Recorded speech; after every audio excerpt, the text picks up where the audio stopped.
Rezultatet paraprake siç raportohen deri tani, kur është numëruar më shumë se gjysma e kutive të votimit, në total janë numëruar 2711 nga 2225 kuti të qendrave të ndryshme të votimit dhe në rang vendi kryeson Partia Socialiste me 83 mandate për parlamentin e ardhshëm, ajo ka 52.8% të gjitha votave që janë numëruar deri më tani.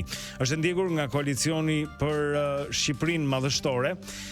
Ky ka 246.000 vota të numëruara deri tani me 33% ose 51 mandate.